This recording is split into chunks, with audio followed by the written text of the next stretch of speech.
Straight from South Africa. This is the strange and mysterious world with your hosts, Lee Stratum and William Collinson.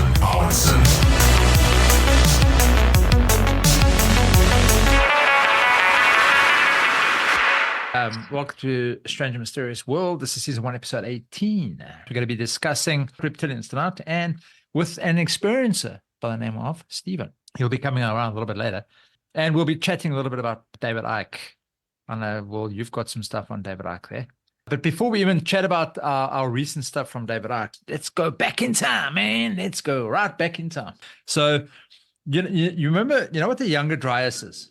Yeah, that's a meteorite, or they don't know what it is. It's a layer of like sediment that they found. I don't know if it's like 13,000 years or something by the one of the ice ages, the last. Yeah, ice that's age. correct. Yeah, that's correct. It's the last ice age. They don't know. Some people say it's a meteor that hit the Earth, or a whole meteor strike, or it's like, or the other theory is that there was solar flares that kind of came down and fried the place, and there's like a sediment they don't know. Yeah, they don't know how to explain, and I think that's what was one of the major extinctions that took place. Yeah, that's left. Yeah, so the Younger Dryas, that's correct, is the last ice age. That was around about 12,000 BC. Around. We do know from archaeological evidence that's coming through that we date prior to that, humans, etc. But I'm going to go from around about 7,000 years ago. This is when the Sumerians were around. And so obviously the first current, I'm going to call it current recorded history, is the Sumerian text, the cuneiform text. The cuneiform. Cuneiform, yeah. Or if you however you want to call cuneiform, however. Yeah, right. So in Sumeria, they actually had a god called Ningishizida. Now, this god here, you're going to recognize something a little bit later on. Okay. But this god you find them on the jars that the guys have found, the archaeologists. You can find him on the jars. And he sometimes is represented as a double helix, and sometimes he's represented as holding a double helix. Now, a double helix serpent I'm talking about. So when the serpent crisscrosses? Yes, okay. It's almost like that. For the ambulances, what is that? Yes. Ambulance symbol. Correct. Okay, so that is quite important. But the double helix also represents what else? DNA. Oh, yeah. Yeah. Okay. So watch this space. Yeah, you'll hear this a little bit later. So anyway, we're going back to he's probably one of the first reptilian gods, Ningishzida. He is a shapeshifter.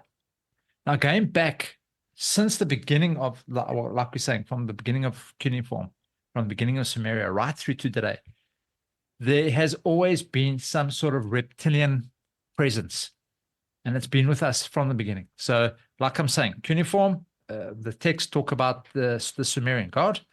If you head off to India, the Hindu texts, the Mahabharata, they talk about a snake being, there's actually quite a lot of them, snake beings called the Nagas and the Nagini. Yes, the Nagas, that's quite prominent in yogi, Yeah, correct, and it's in Buddhism as well. So it's quite prevalent in the Hindu texts. Now the Nagas are the male snake beings, also shapeshifters, and the Nagini are the female. Now I don't know if you are a Harry Potter fan at all, but Harry Potter's nemesis was Lord Voldemort, he who should not be named. His Horcrux that he had with him, that he used to have with him, was a snake called Nagini. That's just as a side note for the show, which I thought was actually quite pretty cool. I like that. And then obviously, heading off to the Bible, you have the good old serpent in the Garden of Eden. Obviously, the serpent was the one that told Eve to chow the apple, which we all know was not an apple. Yeah, but the funny thing is, it's only that part in the Bible that actually mentions the snake being as this kind of evil type thing. From there on, it's venerated throughout the rest of the world, the snake. But anyway, carrying on to the Bible, Moses. Moses actually had, I don't know if you recall, he had this staff called Asclepius. Now, Asclepius is actually a Greek god, a Greek healing god. Okay, they had the staff. The staff is called the Asclepius, or the Asclepius rod, if you want to call it that. And that was one snake that was entwined around the staff. It was a bronze snake. And if whoever looked upon this bronze snake would be healed of any afflictions. Moses had this. Oh. Right. Now, what you were mentioning earlier with the double helix, with them being a medical symbol, it's on all medical symbols. You have them on the ambulances and that kind of stuff. You also have the Asclepius staff, where it's in a cross, and in the middle of the Asclepius staff, you'll see the snake intertwined around the rod. Okay, so both of them are actually medical symbols. Our good friend, our very good friend, old Hermes Trismegistus. He was the Greco-Egyptian god. What did he carry with him? What was his staff called? Caduceus. And on the top of Caduceus was what? It was a helix snake. Feathered helix snake. They had wings. So is Caduceus actually Ningishzida? What is the god that came to which South American thing? It was a half. Quetzalcoatl. Yeah, I'll get to him. I'll get to him. I'll get to him. Okay, you're gonna get there. Yeah, I'm going to get to it. But as we're chatting about Hermes with the staff, is Hermes perhaps Ningishzida? Because it's also the helix with the feathers. So we're starting to make connections here with the snake being. And now your favorite. So we're going to head over to South America. Now, South America, the Aztecs had Quetzalcoatl, and the Mayans called him Kukulkan. That is the feathered serpent, the one that you're talking about now. Also feathered serpent. Yeah. All right. But he was like a rainbow color. He had like a rainbow effect.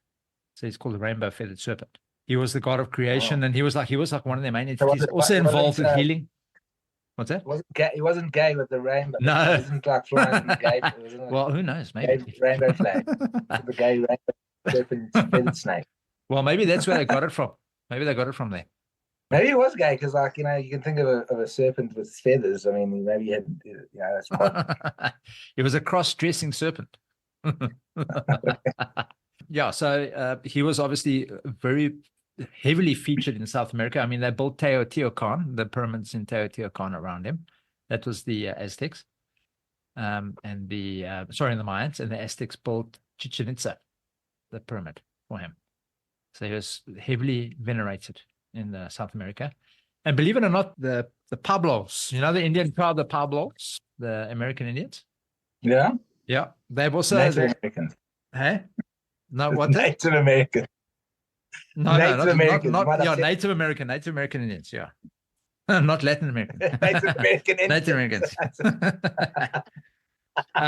They had a serpent god called Avanyu. So you got from the bottom, South America, Quetzalcoatl and Kukulkan, right through to the top, Avanyu. Wow. Australia, the Aboriginals. Now this is like a completely opposite side of the world, dude. They had a rainbow serpent that was part of their creation. He's another gay serpent. This one didn't have feathers, though. This one, I think, is just before he put his feathers on, maybe. Then we can chat about the Vikings. The Vikings had this world snake called Jormungandr. Okay, he was the world serpent. He's the serpent that's wrapped around the world in the Viking mythology. And this is the one that when eventually he decides to break through the earth, all the earthquakes and storms will start happening constantly, and it will then sign in Ragnarok. Ragnarok begins. So what have we been noticing quite lately with all the storms and earthquakes and stuff? The snake is shaking his tail, man. He's about to waken up. Nice. Yeah, so we can't. And then obviously about to have a Kundalini awakening. Yeah, the snake is heading up my spine, dude. All right, and then obviously in Japan and China, you had the feathered dragons. Okay, that was very predominant in their culture, and even the Zulus in South Africa, they had a goddess snake called Mlambo. Okay? Yes. So the whole point of this great book. Yeah, the whole point of this thing, dude, is the snake has been with, or some sort of reptile has been with the human being since the beginning. So I know David Ickes has got his theories, and you got to get into that now. But I just find it fascinating. It's always from the biblical side, it's been given a very bad rap. The snake, so-called Satan. By the way, just as a side note again, Satan actually derives from a Sumerian word. It's called Sata but it wasn't anything bad. It was actually a name given to Enki, Enlil and Enki from the Anunnaki. Anunnaki, yeah. Yeah. So we know that Enki was supposedly involved in creating humans and changing our DNA. This is hence the reason for the DNA strands and the helixes, and why they kind of can't figure out some of the stuff in the DNA. Apparently that was Enki. Enki changed it. And he's been associated with Sata which became Satan eventually. So it's very fascinating. I mean, we can do a whole freaking podcast on that eventually at some stage. Do you know that there's actually an Anunnaki Bible? No. There's actually an Anunnaki Bible. So I'm going to download it probably in the next week or two, and I'm going to read it. And apparently, according to what I've been reading up on it. No. So it's from cuneiform, and they've obviously translated it into, because remember, cuneiform had a lot of old Hebrew language. It was a mix of languages that cuneiform had. So, but it's been translated. This is Zechariah Sitchin? No, not Zechariah. No. Okay. No, this is a proper. Look, I know he did. Apparently, he was the one that tried to decode what was said. And a lot of people disagreed with him. A lot of the archaeologists disagreed with his findings. But I'll get that book because I want to read it, because according to the reviews, a lot of it sounds like the early Bible. So I think I think the Old Testament actually derives most of its stories from the Anunnaki Bible. Because you must remember now, Abraham, he was living in Sumeria at the time. So obviously the Sumerian gods, the story of Eden, that was actually a Sumerian story, Garden of Eden. That was way before it appeared in the Torah. So that'll be interesting to read. I'm really keen to read that because... Oh, yeah. Yeah. Jeez, yeah. Well, I want to read that too. That sounds amazing. Yeah. So, all right. Okay. Tell me about David Ickes. Oh, before we actually get into David Ickes. So I'd go do a bit of research on him, because I know you said to me, "No, shit, I want to do a book on David Ickes. We want to go and see what he's all about and the alien agenda and this, that, and next thing." So I thought, let me go and read a book of his, which I didn't. Let me go and read a book of his, and I Google searched him. Dude, he's been cancelled by everybody. YouTube banned him. Yeah. Twitter, which is now what 101 Kiss 101 X what something X banned him. Who was it? Instagram banned him. Everybody's banned though. he had some say about the COVID. There was a whole thing about COVID, so they banned him from that as well. There was okay. No, he's the most hated person on the planet. That guy. I mean, it's so funny because when you read his books, it's so outrageous what he's saying. It's like, why would you even? I mean, when you hear what he's saying about the COVID vaccine, you think it's so outrageous that why would they even take it seriously? They would just be like, "This is the craziest thing we've ever heard." Just fucking let him. No one's going to believe him. Just let him go rampant. Yeah. Problem is, a lot of people didn't believe him. I mean, he's got quite a following. But what I love about David Ickes, I mean, I think it's so important that, I mean, if he's right or wrong or whatever, it is great that if there's one narrative, there's another narrative pushing back. You know what I mean? So that people don't, because we don't know which is the right narrative, whatever, and then, like, you can't just let one get away with it if it's not true. So it's good to have both opposing sides. So when I heard that how hated he was, and like what a thing he was causing, I was like, geez, I got to see what this guy's about. I just find it fascinating that somebody can cause such fucking havoc. So anyway, I just read his book, The Trap, and the thing is that he had some really amazing experiences, like awakening experiences, like spiritual experiences that were very profound, and and I think he has got like some ability to bring some kind of truth or whatever from wherever he's getting it from. But I just think that he just ran away with it. Like, I think it didn't become subconscious anymore. It was more like I don't know, like, you know, when people get into this field and they find an interest and then they go with it, and then it gets more and more, and it just starts getting out of hand. Like, you know, they start making their own theories. Like Lyndon Malta she was so amazing when she made that first documentary, Strange Harvest, and it actually won an Emmy.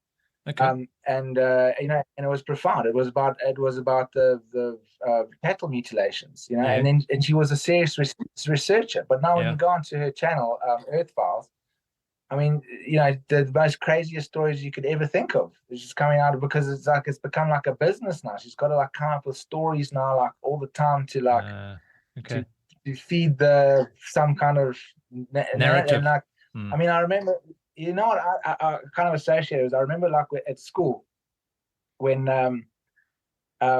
we had what is this class called where they teach you about sex and stuff like that. I forgot what it was called, but anyway, sex ed. They used to warn us about porn. Porn. That was a different name, but they used to warn us about porn. Biology. So I don't know if they told you this, but they said just you got to be careful with porn, because you're gonna if you start watching porn, it's gonna be interesting, and then you're gonna get bored of whatever you're watching, and then you're gonna start watching something more crazy, like a bit more like erotic, and then you're gonna watch that for a while, and then you're gonna get bored of that, and then the next minute, like a few months down the line, you're watching the donkey having sex with the midget. You know what I mean? Like it's like it's like because you get used to, like, you don't get stimulated by something enough, so that you look for crazy and crazier, like dirtier and dirtier porn, until you're looking at the most filthy things on the internet. Which, like, I mean, thank God, like, that hasn't happened to me. Like, lucky I haven't got there either. But what I'm saying, I think it's like with this kind of esoteric stuff that can happen. You start saying and then you get bored, because now that's not so crazy anymore. Then start looking. So I think David Icke, he's just gone, he went full schizo. So because he's got a lot of great spiritual teachings. I mean, I'm reading this book and I'm like, this is amazing. This is so good. This is great. It's so good. And then he just starts going fucking full schizo, and he starts saying there's no such things as AIDS, there's no such thing as the COVID virus, and then I'm just like, fuck, now you've just blown it, dude. You were saying such good, great stuff here. Now you've just fucked it all up. No one's going to take it. Well, I mean, I'm not no one. Actually got quite a big following, so I don't know, but so you can't throw the baby out with the bathwater. But I mean, so there's a lot of great messages and things in there, but it just goes really to the other side, and I mean, he starts talking about the COVID vaccine. It's got nano particles that go in your body, and you become like a Bluetooth signal, and then they built this grid over the earth that's it's going to completely start manipulating you, it's because now you're part of the technology system that they can beam information into you, and manipulate how you think and behave and stuff like that. So I mean, I don't know. I mean, who knows? Who really knows what's true or not? But I mean, that to me just sounds incredibly outrageous, and I really don't want to believe it, because I was vaccinated. But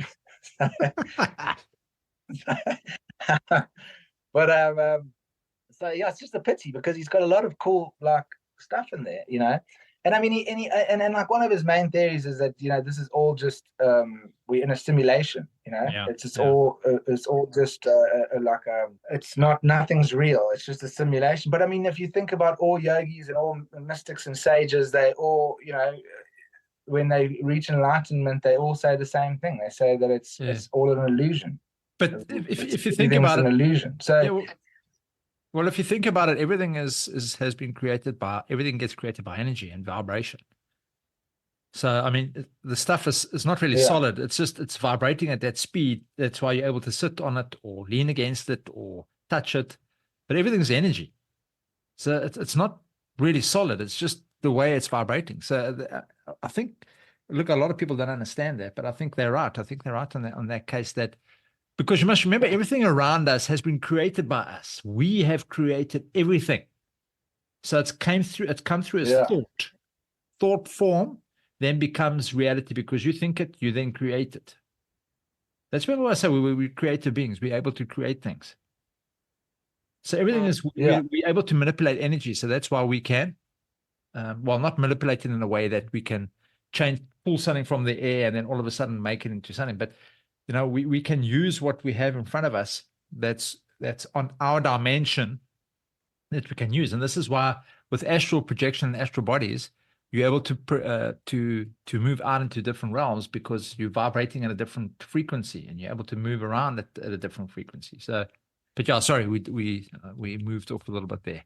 So yeah, you were saying about David Icke. Yeah, but Dr. Kelly too. But it's pretty cool how he explains it in a way that we can understand it in like terms of technology and like coding and stuff like that. So it's basically like what all the sages and mystics and everything were saying, like it's all an illusion, but he explains it in a way like how the Matrix movie explained it. You know what I mean? Like, but also then he obviously brings in the whole reptilian agenda, and it's all about reptilians controlling the whole planet, and that they're feeding off of our anguish and anger and fighting, and they actually manipulating all of these wars and social media things and whatever, so we keep in a state of misery and chaos and confusion and anger because they feed off of that energy. Which I like that idea because it sounds like, even as crazy as that sounds, it could be true. Because I mean, if you think how crazy things are, you're like, fuck, there must be some kind of outside influence. But so, and then also what was great is that he actually came to South Africa and he spent time with Credo Mutwa. And there's a 6-hour interview which I can't find. I think it was on UFO TV. 6-hour interview. He's sitting with Credo Mutwa, and Credo Mutwa like confirms all of the stuff. He says, no, the Zulu people believe that it was it was a reptilian race that came down and enslaved the whole world, and that's what we've seen today. And also spoke about the grey aliens and like soldiers of the automatons or whatever of the reptilians. Yeah, I'm just interested. Do you think he made this reptilian agenda? Like, did he put it like? I mean, I know it's been always around, as you've said, but like, did he put it on the map? I think there's another guy in the 1940s that brought this whole theory. I think they'd found tunnels underneath the ground, and he brought this whole agenda in. I think it was the 1940s. I do stand to be corrected. He said, no, there were aliens. I mean, there were reptilians, and I think he was the guy. But do you remember a series in the 80s called V? Yes, V, yeah. Do you remember it? So a lot of the things that David Icke is saying. They were called. Yes. And they were eating human beings and all sorts of stuff. A lot of what David Icke is saying, I think he perhaps, and sorry, David, if he does eventually listen to this, I think perhaps he's watching too much V. I don't know, because a lot of the stuff that he's saying there kind of is what happened in the show. It was actually a very good movie, by the way. Okay, so I was interviewing a lot of people, and there were some, really good stories, and some that were a bit I didn't find credible. But Stephen's story always stood out to me, and I actually wanted it to be in the documentary, but unfortunately, the documentary was running very long, and we had to cut some interviews out. And also, the producer was telling me she's like, this reptilian story, like, we're going to lose credibility with this show because we want it to be like more, like, it's cool for us that believe in this kind of stuff. We want the juicy stuff like the hectic porn. We want the reptilians and the crazy shit. But like, she was like, no, we can't have this, and no one's going to believe it. But anyway, I really liked the story, and it didn't make it into the documentary, but I'm going to put it in another documentary later. So I just thought it was great because we did doing a thing on reptilians, and I just can't wait to share his story. Okay, that's awesome, dude. Yeah, that'd be cool, so because there have been a few people that's, I don't know personally, but I've heard stories when you go through on YouTube and you go and listen to Gaia TV, and there's people that have said that they've met them, and what they've said hasn't been bad stuff. Well, some of them, actually most of them, have been pretty good. They've said they're gentle beings, and there's that guy Corey Good that's with what's the guy that looks like a gray with a big head? Wilcock, David Wilcock. Yeah. So David Wilcock, he's the presenter, and then and then Corey Good. So Corey Good says that he met reptilian beings that took him down, took him under the earth, and showed him the cities and all that kind of stuff. So that's also on Gaia TV, by the way. There's quite a few things that Yes. happen with them. Yeah. So the whole reptilian thing there, he's in communication with them apparently and all sorts of stuff. I do remember David. He's from England, obviously, for those who you don't know. And I know he was a footballer until he got injured playing football. And I think he landed up, was it in Peru, or he landed up somewhere overseas. And he had this profound, this is where he had his very first incident. Well, I think he landed up going to some cave and, he had to go and look. And something said to him, go outside or go to this cave. And he went to the cave and they had a look around there. And then he found some stuff there. And then he went outside and something said, don't worry, you will understand when it starts raining. And then he held his hands up and it started raining. I don't know. So there's a whole big thing. I can't remember the exact story. That's quite correct. Yeah, that's actually all what happened. Yeah.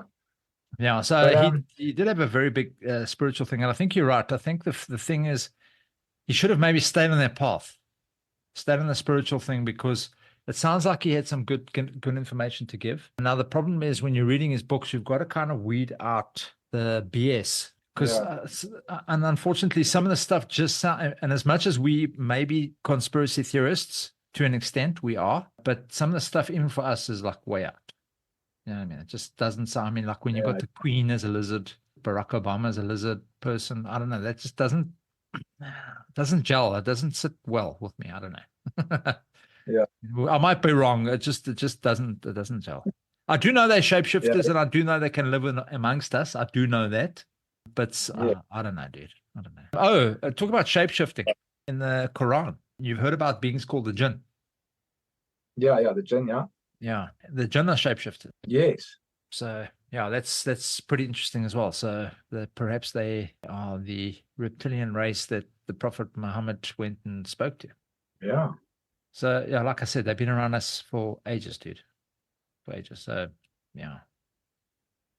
So Stephan, thanks for coming on. And we wanted to, I don't know, our podcast, I don't know if I don't even tell you what the name is, but we just, it's called Strange and Mysterious World. We interview people about metaphysical things and strange and mysterious things all over the world. So I just remember from the documentary, your story has always stuck out. It's been so intriguing, and I really loved it. And I'm so excited to have you on the podcast to share it with the world. So thanks for coming on. Right. Yeah, so Great. Stephan, Okay, we're kind of chatting tonight about the whole reptilian presence on the planet. Sure. So what happened? Well, let's start, Stephan. Let's start from, because you started off with you had an accident and you had a near-death experience, and I think that's where it started. The story started. So you want me to start from the near-death experience? Yeah. Yeah. So actually, wherever you think's relevant. You know what? The near-death experience was a part that I didn't connect the dots with. But when I had this encounter with this, okay, Lee, to put you in the picture, I had a car accident in Bedford View. 5 of us in a Mini, and we took our 2 telephone poles. I went through the seats and I took the gear stick in the chest, and I was dead. Doctors said that it's pretty much roughly about 4 minutes. But in that time, that bright white light and that light that everybody sees, and I saw a relative next to me. I saw my sister was there, and I saw some of the guy up there, looked like a Chinese guy of some sort. Anyway, came back and sort of forgot about it. And there was a doctor that interviewed me at the hospital, who was writing a documentary, something similar to what you guys are doing here at the moment. And I forgot about it. That happened in 1979, 1980 on Old Year's Eve. And then in 1990, a girlfriend and I, we were chatting about near-death experiences, and I saw some friends up in Northcliffe, and she had a friend that was very intrigued about near-death experiences. Anyway, we went off, and then a week or so later, she phoned up and she said to me, "I've got a guy that I want you to meet. He actually wants to meet you, wants to chat to you about your near-death experience." That's fine. I don't have a problem. I share that experience and that information with anybody. And I'm gonna tell it to you exactly what happened that day. So this friend of ours lives on top of the hill in Northcliffe. I don't know if any guys know Northcliffe at all, but anyway, up on the hillside. Okay. And as I walked up the stairs, this woman, her husband came down the stairs, and he didn't know me that well, but he just said to my girlfriend, who he knew well, and he said, Sylvia, I've known you for about 40 years. And he used the words, he said, I suggest you get the fuck out of here now. And she looked at him and said to him, Robbie, have you been smoking something? He said, I'm telling you, don't know what you're fucking with. And we just thought he was maybe having one of his off days. Anyway, so we ignored it, and off he went. He used to specialize with special effects, so we thought maybe he's just on another trip. Anyway, went into the house, and he was this very odd-looking man. That's all I can put it. It stands out with me now that he made a point. There was like a long table, and he made a point of saying to me, sit opposite me. And I thought, cool. But if I was roughly, I'm trying to think what old I was, probably about 35 years old. And I asked him about his background, and I said, what are you doing? He said, no, I work for NASA. I worked for NASA, and I've worked for a lot of the military in South Africa. And I looked and I thought, there's no ways, man, you're too young. He looked like he was about 40 years old. There was no way that this guy could have worked for all these companies. He was way too young. Anyway, so he sat opposite, and he said to me, so tell me what happened on the night. And I explained the whole story about the car going, and he said, so when you left your body, tell me about the lights. He used lights, not light. So I said, I don't know what you're talking about. I said, I saw a light. He said, no. And he, like in a funny voice, he said to me, no, Stephen, tell me about the lights. And then it just something, memory of that night came back. And then I started remembering a slight pulsating light when I was out of my body. But couldn't put my finger onto it. This guy, at no stage did this guy, I know today because I'm in alternative health, at no stage did this guy make any eye contact. All his eye contact was at my heart chakra. And it took a split second, and his face shifted into a reptilian. And my partner next to me never saw anything, but she felt something. She just said, no, this meeting's over. I don't know what you are. And I literally crapped myself. I don't think I've ever been so frightened in my entire life, because I'm not expecting to talk to you two guys, and suddenly you both turn out to be reptilians. Yeah. Don't know. Yeah, tell us about the light, Stephen. But you know what? So years later, I'll tell a story where I met the other guy, and he said, I've been marked. So I moved to Cape Town. I'll give you the whole story here. Yeah, let's start from the beginning. Yeah, he's right, Karen. Yeah, start from. All right. So in 96, I moved to Cape Town, and then I changed direction of career in 99. I went into the alternative health, studied that, and there was a German guy next to me who used to sell crystals. And one night invited me to his house up in High Level Road, up in Sea Point there. And there was a whole lot of us. There were like the guy who runs what's that place out in bloody Sutherland, that enormous dome. I don't know what it's called. The main guy was there that evening as well. So there's everybody tied up who to do with space. And we were talking about space, and we were talking about different things. And my friend Paul said, everybody tell us about a story or something that's happened to you. And people talking about ghosts and talking about apparitions and all this. And I said, you know what, I've got a story to tell you guys. And so I went through, and as I was halfway through telling them about the reptilian, Paul just stopped me immediately and said, no, stop. That's it. And said to everybody, party's over, dinner's over, you need to go. And I got up to go, and he said, no, I need you to stay here. And he went and got a book, opened up the book, and he said to me, is this what you saw? And I said, yes. And he said, you've been marked. They're going to come back to you. They're going to come for you. And I said, what are you talking about? He said, well, tell me, has anything happened? I said, my hearing, I could hear conversations from a kilometer away. I started seeing sources, triangles, you name it. And because I'm in the alternative health business, I literally could see into people's bodies and see what was wrong. I didn't even have to do any form of diagnosis. So he said he's going to have to perform like an exorcism. And he said, come here in a week's time. Went in a week's time, he said, you've got to bring 2 bags of 25 kilograms of salt, like they chuck into the swimming pools. And he basically performed an exorcism. Before Stephen, hold on, before you carry on there, Yes. let me ask you a question. Yes. So the accident happened when? 1979, 1980. Okay, so from there, when was it that you realized that you had these abilities that you could see people's? No, that only came in when I had this encounter with that guy in 91. 1991. Okay. You saw the reptilian. Yeah.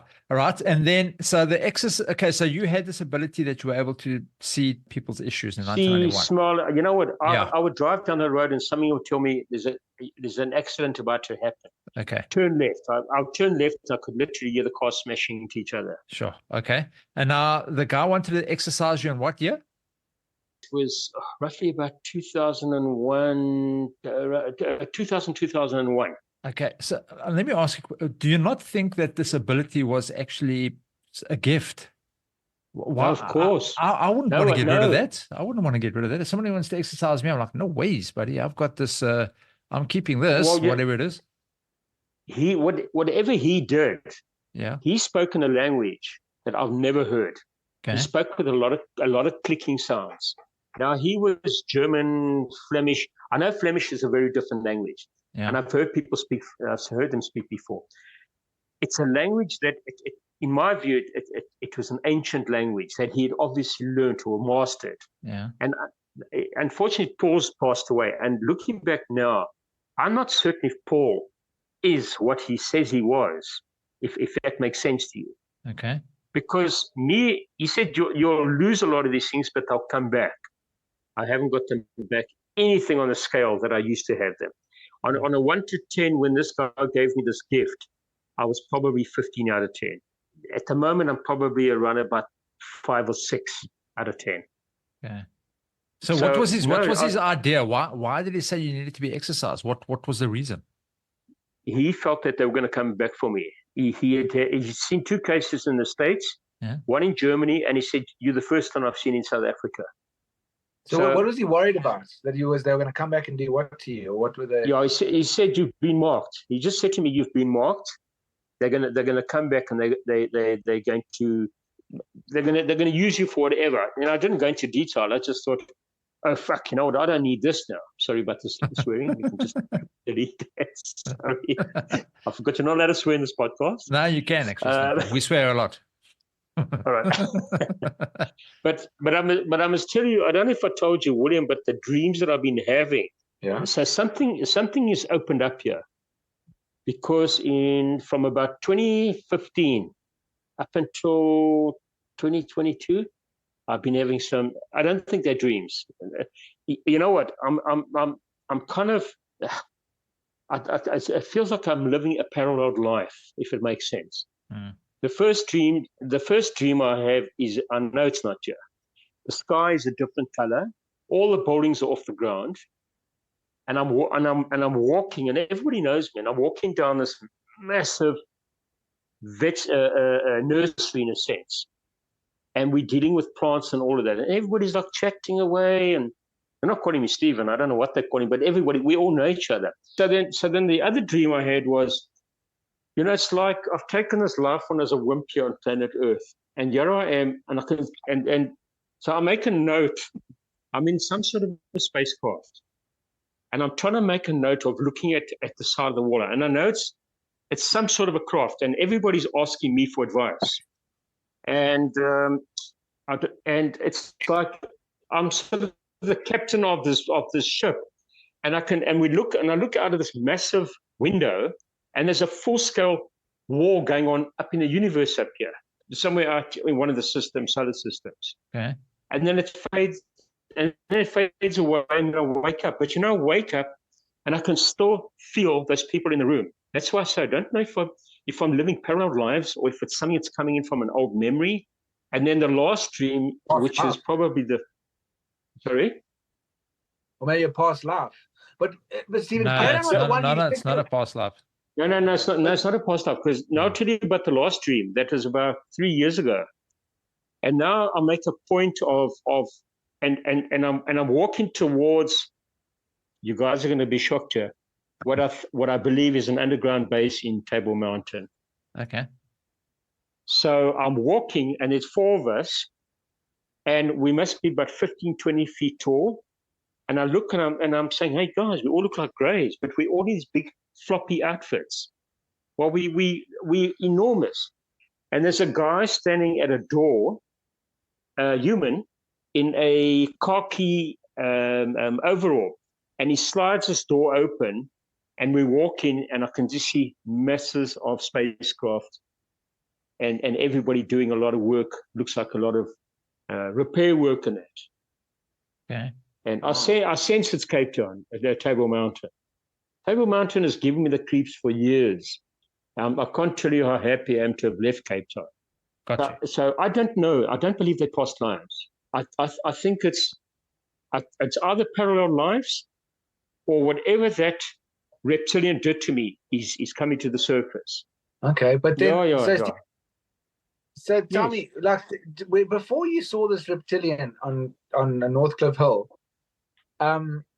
did you know anything about reptilians, or like, did you know anything about UFOs? No. You know what? I went to these people who the people that in question, they apparently saw a UFO, and this is how a lot of this stuff came out. They were interviewed on Carte Blanche in 702, and because they saw something one night that was following them, and they were completely rattled, and they believe that they were abducted. They took the mom and daughter into 2 separate rooms. They were both chatting. They went and had hypnotherapy afterwards, and there was time lapses of times missing. So I was very intrigued about this. At that stage, I'd seen things before, but could never put it down to what it was, seeing things in the sky and things moving around. But I've read a lot of UFO books, but nothing on the scale of reptilians or greys or praying mantis types or et cetera. And I went to, so they were telling us about, they said, why don't you come and join us to a UFO meeting? Lee, you would probably remember the late Elizabeth Clara. Yeah, we actually did a book of hers recently. Yeah, she was there. She was there at that meeting at that night. Yeah. And they were talking a lot about it.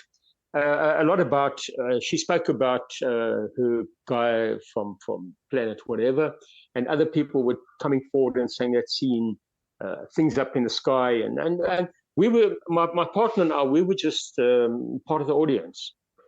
But something interesting that I saw, they showed us a black and white film.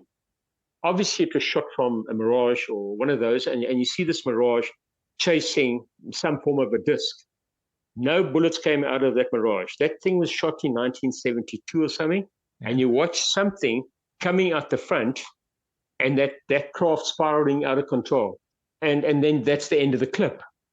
Well, the mystery deepens here. I went to a UFO meeting in Rondebosch about 2015, and I was telling my ex-partner about that very meeting that we had in Johannesburg, and a guy behind me taps me on the shoulder and he says to me, listen, please, before you go, I need to talk to you. So at the end of the meeting, he says to me, you've solved the mystery. I worked at the Air Force Base in Ludwitz when that craft came down, and there were 8 bodies on that craft. He said, but we didn't know how it came down. So he fitted the rest of the picture, and he said, aircraft carrier came from America, picked up the bodies, picked up the craft, and off they went. Okay. Jeez, that's amazing. Yeah, I'm like, sorry, what was that? Tom, just when you were at the meeting with Elizabeth Clara, was this before the reptilian? Yeah, because she passed away, and passed away, and it was like the 1994, I think it was. So we went to that meeting around about 1990, 91. it was about 2 weeks afterwards, after going to that meeting, that this woman, Dyer, said to me, I've got a friend who wants to meet you. And, I looked up on her profile on Facebook the other day. Yeah. And his name and his face popped up there.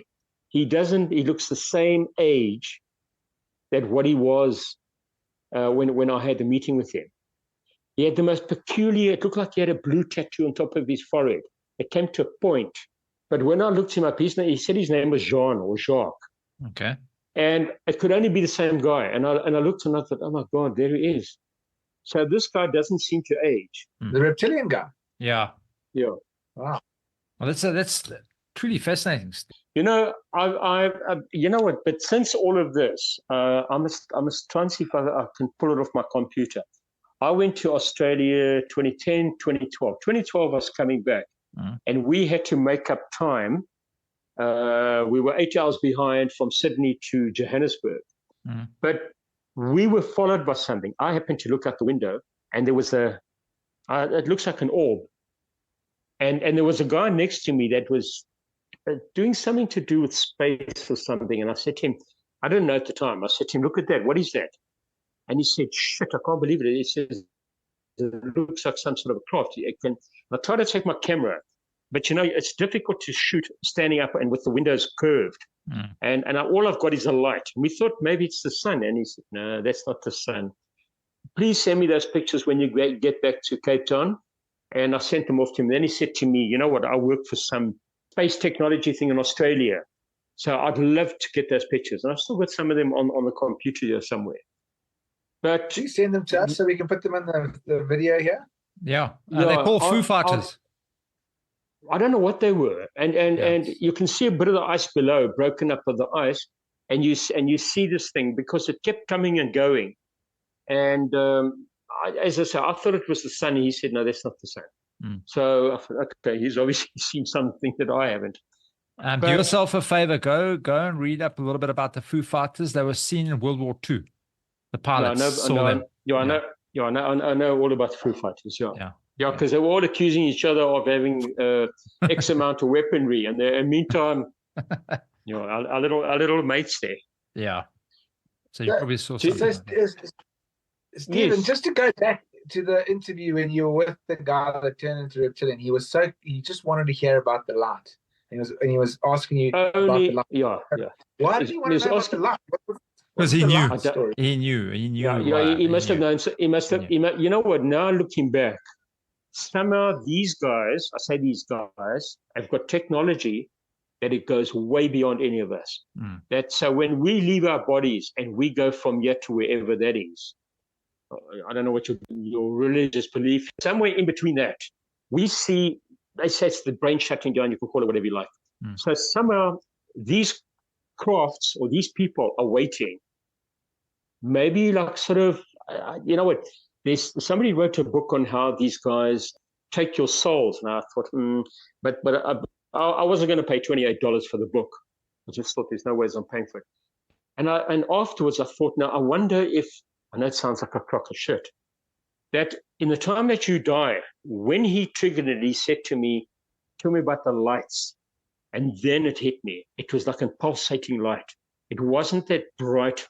It was that very bright white light, but it was pulsating. Why would it be pulsating? And I tried to speak to Rod Suskin with something that he didn't have a clue what I was talking about.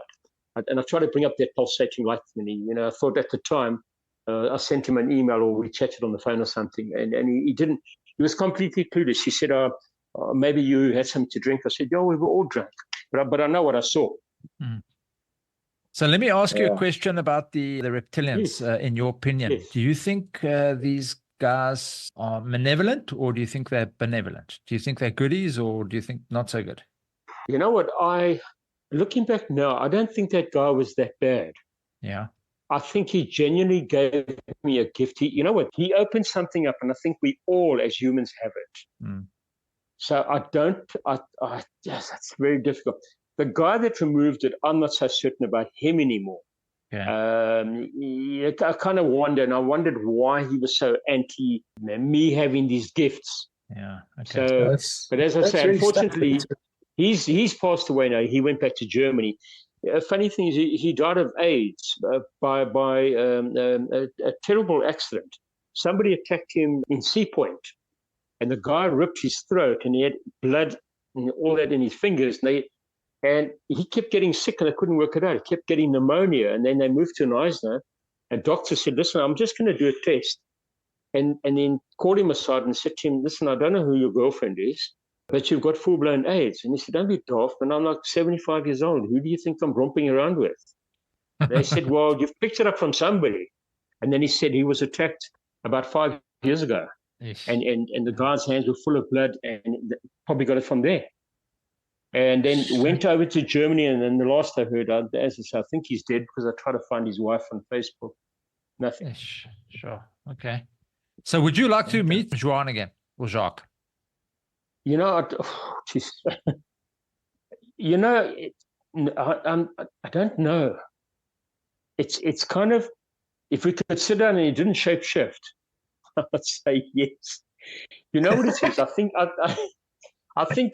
you know what it is, because I'm sitting and I'm talking to you two guys, and you're both humanoid. Now suddenly what happens is, out of the blue, it wasn't like he said to me, "Oh, okay, hold on, watch my face."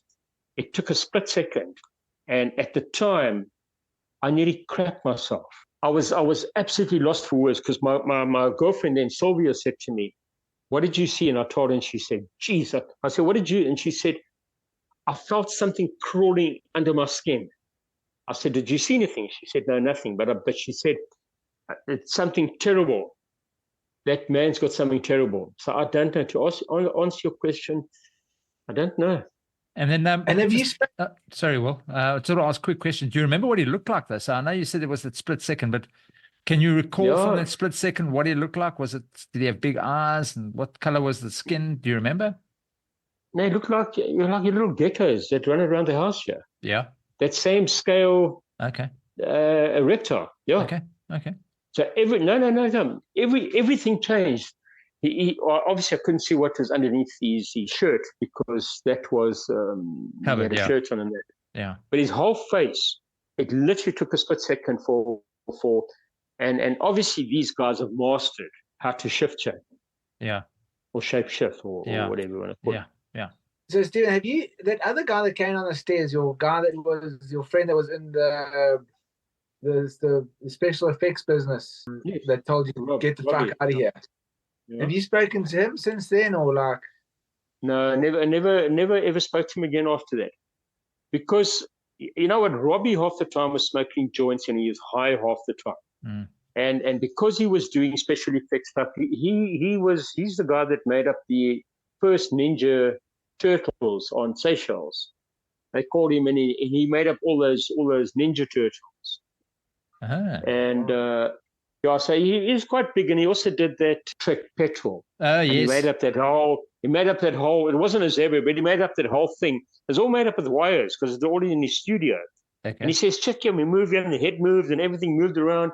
And so when he came down the stairs and he said, "Listen, get the fuck out of here," I mean, we just thought, "Oh my God, he had one too many joints here." Yeah, but he obviously saw something in that state. Of course, yeah. Yes, man, that's so interesting, eh? You know, of the people that I've spoken to, the experiences that I've spoken to that have had close encounters, and that's okay. Look, besides my mom, because we always talk about the things where I've never seen it before. William's never seen it before, but we always chat about these things. And we think to ourselves, you know, are people really seeing these things, or is it just maybe in their imaginations? But you know, when more and more people are saying the things that you just said now, where, like, for example, David Ickes, I mean, he mentioned that when he was doing an interview with, I can't remember if it was the Queen or somebody, where they also in a split second their whole but they're all reptilians. Yes. Steve, I just want to ask you back to that light thing. So you reckon that's because, I mean, I know we were just speaking about David Ickes before we came on, because he's a firm believer that the reptilians have made it's a reincarnation trap, and that light is actually like lures you to the light to just bring you back into the reincarnation trap. So do you think that I wouldn't be surprised. I wouldn't be surprised if that's what happens, because you just constantly stay in this vibration, if I put it. on planet Earth, and you just keep going backwards and forwards. So you're telling me Scientology is correct then? Well, you know what? Do you know Ron L. Hubbard? He was very sharp. I didn't realize that he was quite high up in the space program. Did you guys know that? I didn't know that. I knew he was an author, but I didn't know he was up in the space program. No, he was big because he was big mates with von Braun. What's his name? Werner von Braun. He was big mates with Werner von Braun. Yeah. There you go. Yeah. But he also saw space program. He also saw things. And he also picked up things, and he also worked on people with the knowledge of, I'll say, the ET. He obviously got the knowledge from these ETs. I always thought he was just a complete idiot, but Well, his book, Dynamic, what Scientology, the first book that you get to, his first book you get at Scientology is called Dynetics. Dynamic. That was the New York Times bestseller. Yeah. I mean, it was a big, because it was to deal with the mental health. It was like a new way to look at mental health or whatever, and it was a popular book, that thing. I mean, I think he's channeled. That's the information he's channeled, you know.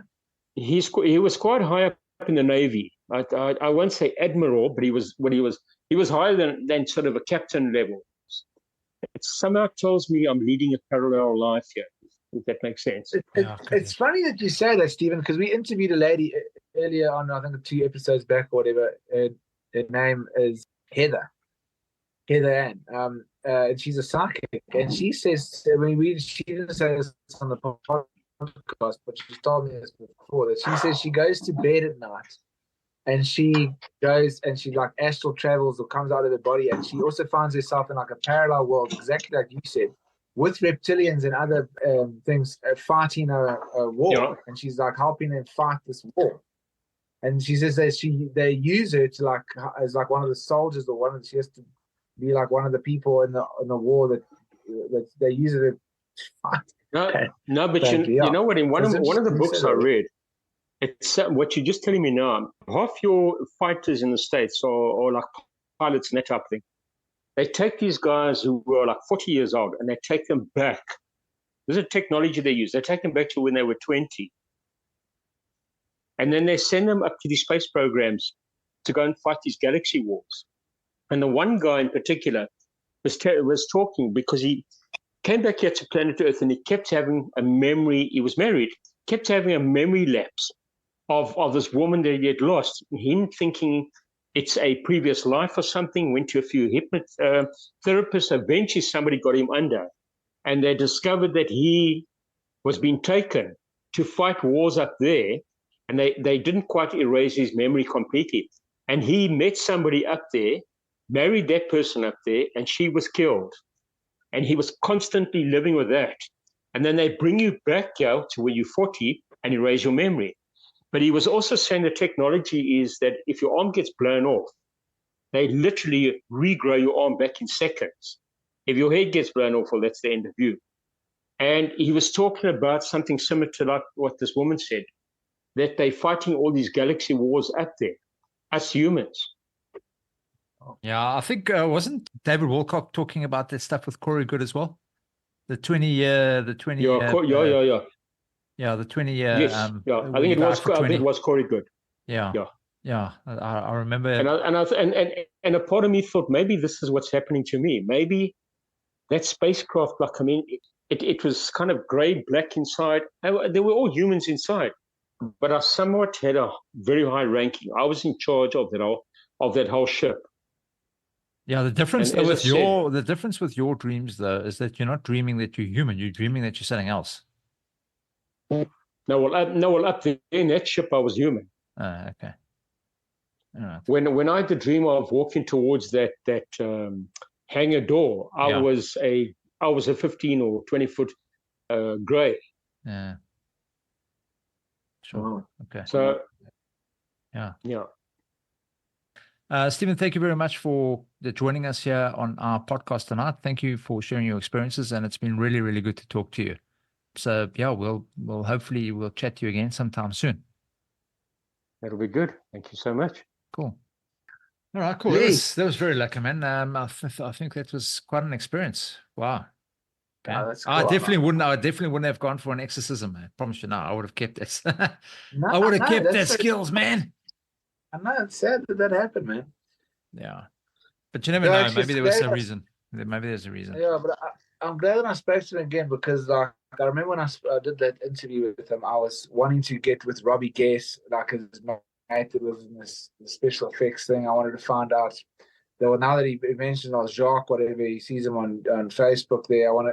I'd love to go and go and interview them and see, or like speak to them and see what their side of the story was, because that would be great to. Yeah. I mean, if they do have any story, then it'd be great to put it in the documentary, and I can actually use that his footage. But like I was saying, yeah. No, okay. Look, I know he did say he did have the vision of, well, he saw the change while he was awake, but it does seem to be there's some connection while he's sleeping.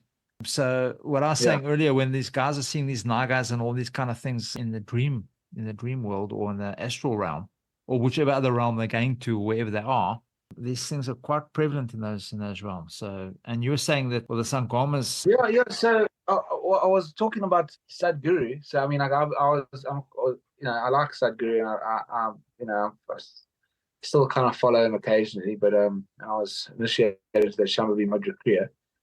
And I mean, I followed him quite intensively at one stage. But he also spoke about the Naga a lot, and he said that there's Naga. I mean, obviously Adi Yogi, the first yogi, he is not always, but sometimes represented with a snake on his shoulder or like around his neck, because it's like a state of being that you become like a Naga, like a snake or whatever. And Sadhguru said that there's Nagas all over the cosmos. But he says, which is interesting, he says that some of them are created by humans, but it sounds like it's almost like a tulpa or something that we've like created like a thought form in the cosmos. But he says like a lot of them are not created by humans and they're out in the cosmos.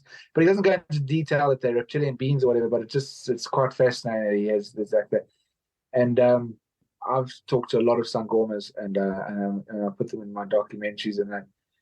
And always when the Sangomas always talk about, especially when they get called by the water spirit, they say that they see fishtail beings and they also see the snake, and it's also very intertwined with each other. So it's either the snake or the fishtail being that they see, and a lot of the time it's the seven-headed snake, and the great Malambo. That's what you were talking about earlier. They call it the great Malambo, and the snake is very entrenched in the Sangoma spirit, or whatever you want to call it, spirituality. And also for our international views, the Sangoma is like it's a South African traditional healer, also maybe it's shamanism. But yeah, they're called Sangomas here in South Africa. And so that a lot of it has to do with the snake. And when I speak to them, they say like they'll see a snake, like a big snake, like, and nobody else can see the snake, but they'll see it. And I was just speaking to a driver the other day. I was on a shoot, and the driver was telling me his wife's a Sangoma, and she would see a snake, like a big snake, just like, they'll just be out like at the park or whatever, and she'll be like, "There's a huge snake. There's the snake. It's lying there," and he'll be like, "I can't see it," and she's like, "It's right there," and it's and they always say that. So it's quite interesting. And it's the Naga or the snake or the Mlangu or all of the other traditions that we spoke about earlier. It's all kind of in same thing. Very interesting. Yeah. All right. Cool, man. Mm-hmm. All right. Anyway, I think that's us for tonight. Yeah, thank you, guys. But thank you, everybody, for listening. Again, much appreciated. You can find us everywhere, and whichever podcast channel you have, you will find us. We have started releasing our videos on YouTube as well. You can find us there if you want to rather watch. But yeah, thanks again, guys. And we'll chat to you again next week. Thanks, Will. Cool, Lee.